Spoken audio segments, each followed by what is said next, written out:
कामगारांना कामावरून काढून टाकल्याने कंपनीत जाऊन राशपच्या शहराध्यक्षाने कंपनी मालकाला मारहाण केली। मारहाण करताना शहराध्यक्ष शैलेश वडनेरे यांचा व्हिडिओ समोर आला आहे। तर कामगारांना न्याय मिळवून देण्यासाठी असे अनेक गुन्हे दाखल झाले तरी चालतील अशी प्रतिक्रिया वडनेरे यांनी दिली आहे। कळव्यातील एका शाळेत पोषण आहारातून 40 मुलांना विषबाधा झाल्याची माहिती शिवबाठा नेता केदार दिघे यांनी दिली आहे। सहकार विद्या प्रसारक मंडळाच्या शाळेत असा प्रकार घडला आणि हे विद्यार्थी सुखरूप आहेत, पण दोषींवर कारवाई होणार का असा सवाल केदार दिघे यांनी विचारला।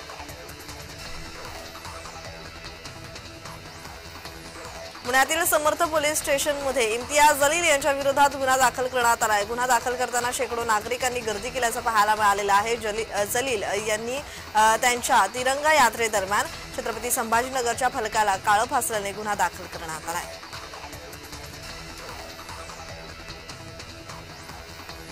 पैठणमध्ये एका महिला डॉक्टरने 6 महिन्यांच्या बाळासह गोदावरी नदीत उडी मारून आत्महत्या केली आहे। पूजा वरकटे असं मृत महिलेचं नाव आहे। तर 2 तासानंतर महिलेचा मृतदेह सापडला। बाळाचा शोध सुरू आहे।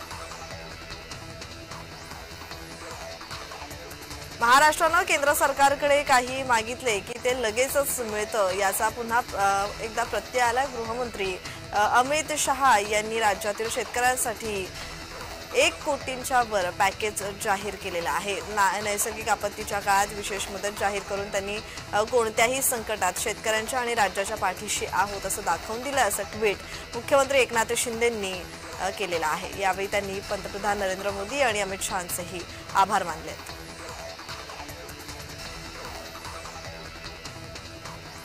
नवरात्रोत्सवाच्या काळात 7 ते 11 ऑक्टोबर दरम्यान रात्री उशिरापर्यंत 12 अतिरिक्त फेऱ्या चालवण्याचा निर्णय महामुंबई मेट्रो संचालन महामंडळानं घेतला। दहिसर पश्चिम ते अंधेरी पश्चिम मेट्रो 2 आणि दहिसर पूर्व ते गुंदवली मेट्रो 7 या दोन्ही मार्गिकांवर 7 ते 11 ऑक्टोबर दरम्यान 12 अतिरिक्त फेऱ्या चालवण्यात येणार असून सेवा रात्री 12:30 पर्यंत असेल।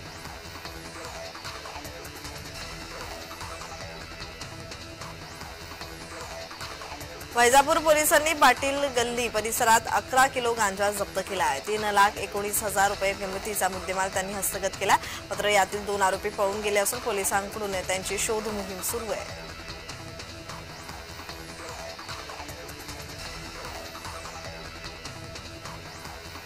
सदनिका धारकांना हस्तांतरण शुल्क माफ केलं जाईल असा मोठा निर्णय राज्य सरकार घेणार आहे। येत्या 2 दिवसात याला मंजुरी मिळण्याची शक्यता वर्तवण्यात आलेली आहे। शिवसेनेचे नेता संजय शिरसाट यांनी ही माहिती दिली आहे।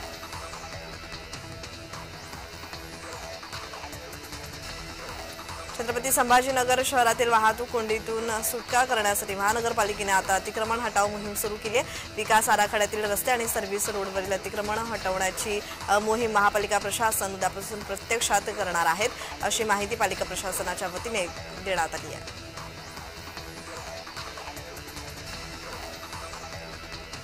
मुंबईकरांनो सावधान, ऑक्टोबर महिना तापदायक ठरणार आहे कारण पारा 35.5 अंशापार गेलाय। तापमानात आणखी वाढ होण्याची शक्यता वर्तवण्यात येते।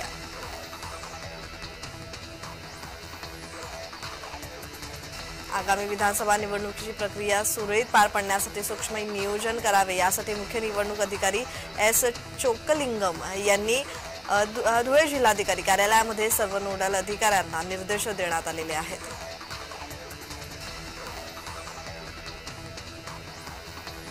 उद्यापासून नवरात्रीला सुरुवात होते। नवरात्रीमध्ये घट बसवले जातात, त्यामुळे फुलांना मोठ्या प्रमाणात मागणी असते। तर सध्या फुलांच्या किमती देखील वाढलेल्या असून दादर येथील फुल बाजारात नागरिकांनी गर्दी केल्याचं चित्र पाहायला मिळतं।